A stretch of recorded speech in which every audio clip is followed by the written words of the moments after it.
बिस्मिल्लाहिर्रहमानिर्रहीम। अस्सलाम वालेकुम students.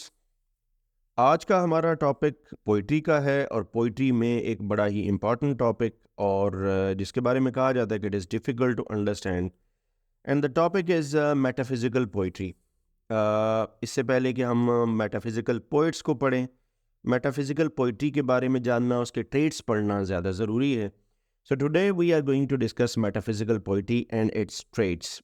Metaphysical poetry, what metaphysical poetry is, in what is its origin, what are different points, what are different characteristics of this poetry. If we first start with its introduction, metaphysical poetry, a term coined by Samuel Johnson in the 18th century, refers to a group of 17th century poets who wrote in a distinctive style characterized by intellectual depth, complex imagery, and inventive use of conceits. So term तो coin हुई 18 century में। 17 century के कुछ poets थे जिन्होंने intellectual depths, अपनी complex imagery और inventive जो यूज़ ऑफ कंसीट्स था, फार फच सिमिली, उसकी मदद से एक तकरीबन नई तरह की जो शायरी है, पोइट्री जो है वो इन्वेंट की। इन की फिगर्स में we include John Donne, George Herbert, Andrew Marvell and Henry von.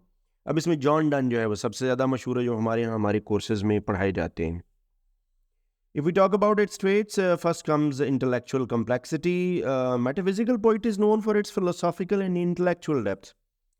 Poets often explore abstract ideas such as love, religion, death, and the nature of existence.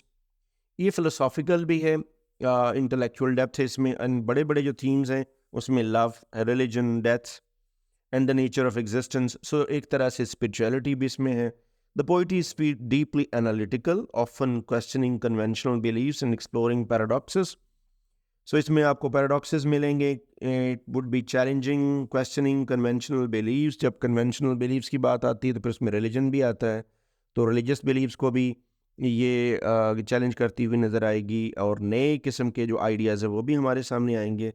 और सो एक तरह से ये एक नई डिबेट शुरू करती है विद इट्स इंटेलेक्चुअल कम्प्लेक्सिटी। बड़ा जो इसमें एक फैक्टर ऐड हुआ पोइट्री में in that age, that was the use of conceits. अब ये कंसीट एक नया लफ्ज़ था। A conceit is an extended metaphor that draws a surprising or elaborate comparison between two seemingly dissimilar things.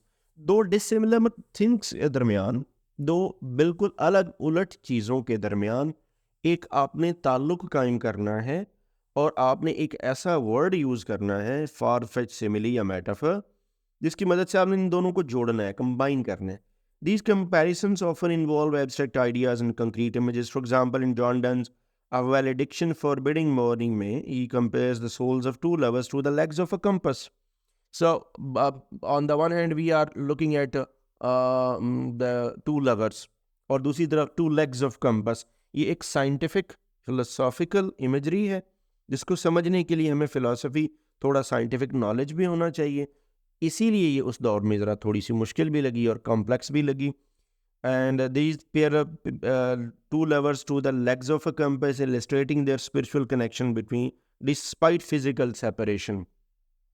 Physical separation के बावजूद इनके दरमियान जो एक स्पिरिचुअल कनेक्शन है उसको अ पेयर ऑफ कंपस से वाज़ेह किया गया। विट एंड पैराडॉक्स आपको मिलेगा। Metaphysical poets frequently employ wit, irony in paradox to challenge the reader's expectations and provoke thought. For instance, Donne's Holy Sonnet 10, Death be not proud me, he uses a paradox to argue the death is not as powerful as it seems. अब death को एक तरफ तो death destroyer है, ख़त्म कर देती है, और दूसरी तरफ वो ये भी कह रहे हैं कि ये एज पावरफुल नहीं है जितनी हम समझते हैं। उसको डेथ बजाते खुद और एक वर्ड, और दूसरी तरफ उसको पावरफुल ना दिखाना, इट्स काइंड ऑफ पैराडॉक्स, जो कि खासा है इसी मेटाफिजिकल पोइट्री का। It's a blend of emotion and intellect. अब ये भी एक बड़ी मज़ेदार और बड़ी एक इंटरेस्टिंग चीज़ है कि इमोशन और इंटेलेक्ट का ब्लेंड जो है वो किस तरह से हो गया। Metaphysical poetry often combines emotional intensity with intellectual rigour. The poets explore deep feelings such as love, devotion और despair while analyzing them through a logical or philosophical lens. So this fusion of heart and mind creates a unique tension in the poetry. So ये feeling and emotion, feeling, emotion and reason, और दूसरी तरफ emotion and intellect का ये blend है, दोनों चीज़ें ये साइड बाय साइड लेके चलता है। अनकन्वेंशनल इमेजरी, जैसे मैंने पहले बताया, as a mention earlier, conceit is not a conventional imagery, ये it's a new kind of metaphor और सिमिली, एक मेटाफोर नई तरह का है। So the imagery in metaphysical poetry is often drawn from unconventional sources such as science, astronomy, alchemy, everyday objects.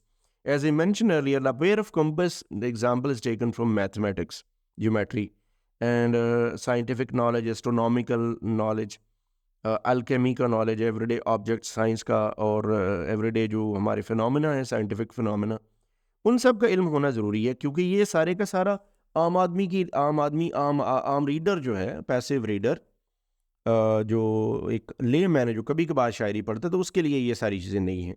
So this reflects the poets interest in the rapidly changing world of the 17th century, marked by scientific discoveries and exploration. Galileo का भी वही time है।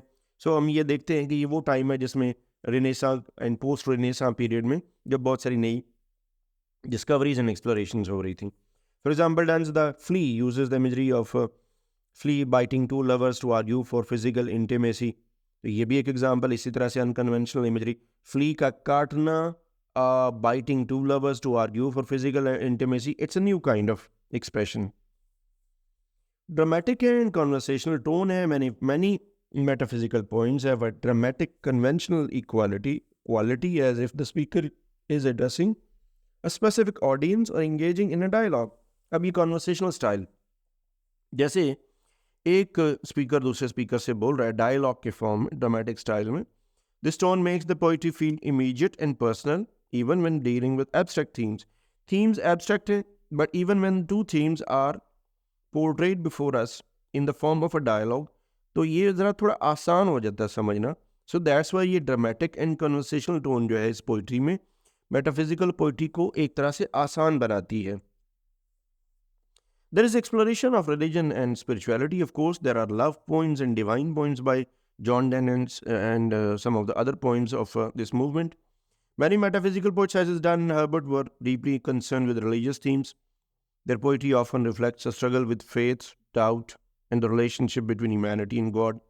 Herbert's The Caller and Donne's Batter My Heart, three-person God are examples of this spiritual exploration. There are so many examples जिसमें God के साथ relationship, इंसान का इंसानी लाइफ में human relationship, human to human relationship, then human to God relationship, फिर इसमें death का कॉन्सेप्ट, डेथ का फ़लसफ़ा, डेथ की फ़िलासफ़ी, डेथ का इंसानी लाइफ में रोल क्या है, उसकी रियलाइजेशन क्या रोल प्ले करती है।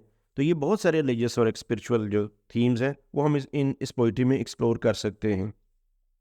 There is irregular meter and form.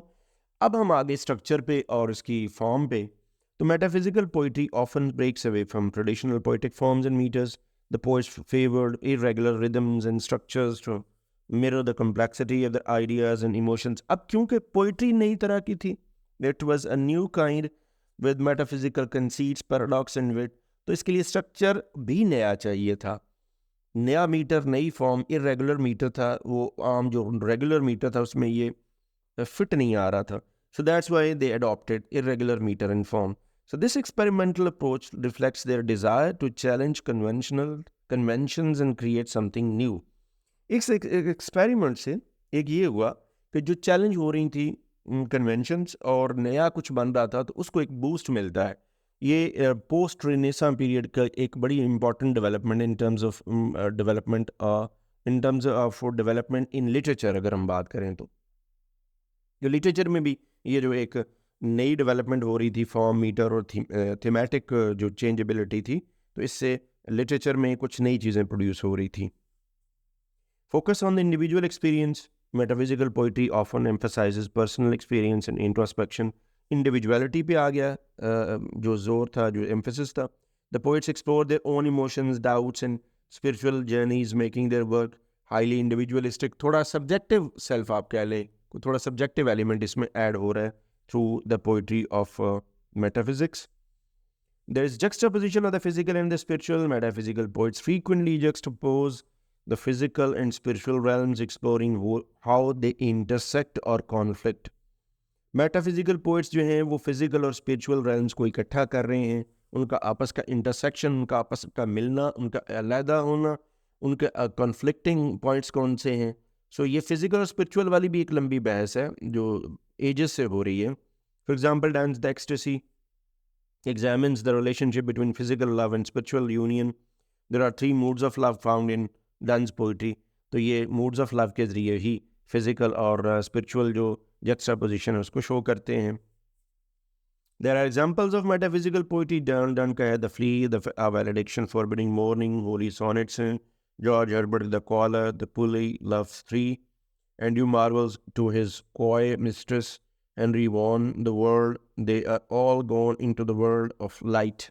These are some of the examples, major examples of metaphysical poetry. At the end, we may conclude that metaphysical poetry is characterized by its intellectual depths, inventive use of conceits, wit, and exploration of complex themes. It also challenges traditional poetic forms and conventions, offering a unique blend of emotion, intellect that continues to resonate with readers today. ये आज भी लोगों को इसीलिए appeal करती है कि इसमें कुछ नया था. It was something new. And it was although it was a continuation of poetry, लेकिन ये इसमें बहुत कुछ नया था जिसकी वजह से लोगों को इसमें बहुत ज़्यादा इंटरेस्ट थी, है और हमेशा रहेगी. इस लेक्चर से रिलेटेड मेटाफिजिकल पोइट्री, इसके ट्रेड्स, पोइट्स के हवाले से if you want to comment, question, anything, ज़रूर कीजिएगा. I would also request you to like, subscribe and share this channel. In the end, thanks for watching.